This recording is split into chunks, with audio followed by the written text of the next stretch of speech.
BDO साहब, आप खुद अपने दिल पे हाथ रख के बोलिए कि मैं जो बोल रही हूँ क्या वो झूठ है। आप दिल पे हाथ रख के बोलिए, आप खुद अपने दिल पे हाथ रख के बोलिए। उपाध्यक्ष जी को आभार, आपने मुझे आज बोलने का समय दिया। अलीनगर के देवतुल्य जनता के हमार बहुत बहुत धन्यवाद जे हमरा आशीर्वाद दिलखिन और अपन खूब खूब आशीर्वाद दक हमरा जीता का इस सदन के हिस्सा बनलखिन। आदरणीय प्रधानमंत्री जी को बहुत बहुत धन्यवाद, उन्हीं के प्रेरणा से मैंने राजनीति में अपना कदम रखा। हमारे माननीय मुख्यमंत्री जी को, जिन्होंने अपना पूरा जीवन ही बिहार को संवारने में समर्पित किया, उनको बहुत बहुत धन्यवाद। आज इस विधानसभा में खड़े होकर बोलना मेरे लिए बहुत बहुत बहुत बड़ी बात है। ये सिर्फ एक भाषण नहीं है, यह उस बेटी का सपना है जो बिहार की मिट्टी में, मिथिला की मिट्टी में पली बढ़ी खेली कूदी। मैं जानती हूँ कि इस सदन में मुझसे कई अधिक अनुभवी, कई अधिक वरिष्ठ और कई अधिक परिपक्व नेता विराजमान हैं। विपक्ष के वे दिग्गज नेता जिनकी राजनीतिक उम्र मेरी पूरी उम्र से बड़ी होगी, उन सभी के सामने बोलना भी मेरे लिए बहुत चुनौतीपूर्ण है।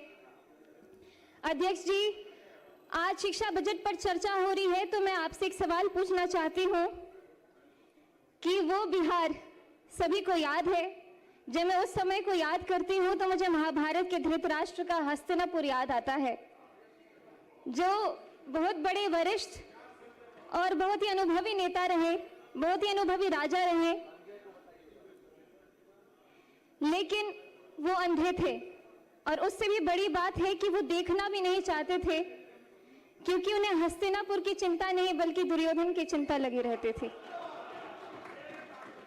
जब इस धरती की बेटियां स्कूल जाने से डरती थी, जब सरकारी स्कूल के नाम पर सिर्फ टूटी फूटी दीवारें, जब शिक्षक वेतन के लिए दर बदर भटकते रहते थे, जब दोपहर का खाना नहीं मिलता था तो बच्चे भूखे पेट पढ़ने जाते थे और ज्यादातर तो जाते भी नहीं थे। जनता चिल्लाती रहती थी कि स्कूल में शिक्षक नहीं है तो कानों पे पट्टी। जनता रोती रहती थी कि बेटी पढ़ नहीं पा रही है तो आंखों पे पट्टी। और जनता कहती रहती थी कि बिहार पिछड़ रहा है, तब भी इनका दिल नहीं पसीझा। बिहार में 2005 से पहले ऐसा ही अंधेरा था। स्कूल में ताले, पढ़ाई लिखाई नहीं, बजट आता था लेकिन बच्चों तक पहुंचता नहीं था, रिपोर्ट में विद्यालय थे लेकिन जमीन पर घास उगती रहती थी। और हमारे विपक्ष के माननीय साथी जो आज बड़े गंभीर मुद्रा में यहाँ बैठे हुए हैं, आप सभी उस दौर के साक्षी रहे हैं और ये भी कह सकती हूँ कि आप सहयोगी भी रहे हैं, लेकिन हम उन्हें दोष नहीं देते हैं। हम तो बस इतना कहना चाहते हैं कि जो बीत गई सो बात गई, लेकिन इतिहास गवाह है। भले ही बिहार की भोली भाली जनता वो दौर भूल जाए, लेकिन इतिहास कभी नहीं भूल सकती है, ना ही वो कभी माफ करेगी। 2005 में एक नवोदय हुआ, नया सूरज उगा। माननीय उपाध्यक्ष महोदय जी, 2005 में बिहार की जनता ने एक ऐतिहासिक फैसला किया और उस फैसले का नाम था नीतीश कुमार। महाभारत में जब युधिष्ठिर राजगद्दी पर बैठे तो उनके राज में धर्म की स्थापना हुई, न्याय आया और प्रजा सुखी हुई। ठीक उसी तरह जब नीतीश कुमार जी ने बिहार की बागडोर संभाली तो यहाँ सुशासन आया। जब मैं यहाँ इस विधानसभा में खड़ी हूं तो मेरे मन में एक श्लोक गूंज रहा है, तमसो मां ज्योतिर्गमय, अर्थात अंधकार से मुझे प्रकाश की ओर ले चलो। यही बिहार रहा है, अंधकार से प्रकाश की ओर, भय से आत्मविश्वास की ओर, अपमान से सम्मान की ओर और जंगल राज से सुशासन की ओर। उपाध्यक्ष जी, नीतीश कुमार जी ने एक ऐसी योजना शुरू की जिसने पूरे देश को चौंका दिया, मुख्यमंत्री साइकिल योजना, जिसके बारे में सभी ने बात की है। और मैं खासकर इसलिए बोलना चाहती हूँ कि मेरी आंखों देखी कहानी है। मेरे खुद के गांव में जहां स्कूल के नाम पे कोई बात ही नहीं होती थी और एकाएक साइकिल योजना जब शुरू हुई तो मेरे गांव के अड़ोस पड़ोस की सभी दीदियों ने स्कूल जाना शुरू कर दिया। विपक्ष के लोग तो इस योजना का मजाक भी उड़ाते थे, लेकिन आज वही योजना पूरे देश के लिए एक मॉडल है। सुनने में सरल लगती है, लेकिन इस साइकिल ने क्या किया ये जरा सोचिए। आपको वक्त देंगे इनके भाषण के बाद।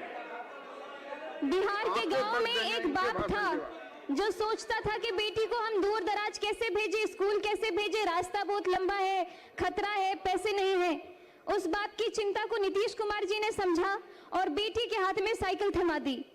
और उस साइकिल पर पहियों ने सिर्फ सड़क नहीं नापी, उन्होंने लाखों बेटियों का भविष्य नापा।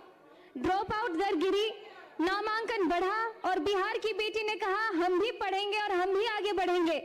मैं भी उदाहरण स्वरूप बिहार के लोकतंत्र के सबसे बड़े मंदिर में आज आप सभी के बीच में खड़ी हूं। अगर मैं 2005 को देख करके, ध्यान करके 2005 से पहले की बात करूं तो संभावना भी नहीं था कि मैं यहाँ पे खड़ी होती या फिर कोई ऐसी उम्मीद मेरे अंदर जगती। बालिका साक्षरता 33%, मतलब 3 में से 2 बच्चियां हमारी अनपढ़ रहा करती थी। टोका टोकी नहीं। उस दशकों की अव्यवस्था के कानून ने न जाने कितनों की जवानी छीन ली। आप सभी तो उसके खुद साक्षी रहे हैं। लगभग 2 दशक बिहार शिक्षा से वंचित रहा। कई पीढ़ियां इसका दंश आज भी झेल रही है। बीडीओ साहब, आप खुद अपने दिल पे हाथ रख के बोलिए कि मैं जो बोल रही हूँ क्या वो झूठ है? आप दिल पे हाथ रख के बोलिए, आप खुद अपने दिल पे हाथ रख के बोलिए। उपाध्यक्ष जी, पढ़ाई तभी होती है जब सुरक्षा होती है। हमारे नीतीश कुमार जी ने समझा कि बिहार के बच्चों को किताब के साथ साथ सुरक्षा भी चाहिए। आप जानते हैं मैं एक कलाकार भी रही हूँ। मैं जब पहले आती थी तो पहले की कहानियां सुनती थी, अरे बउआ 5-6 बजे के बाद गाड़ियों से नहीं जाके छे एना एना कत जेबे, कार्यक्रम नहीं भ सके छे। लेकिन अभी बिहार में हम रात भर घूमते, रात के 3 बजे मैं खुद दरभंगा से आई और पटना में अपने घर में पहुंची, बहुत सुरक्षित।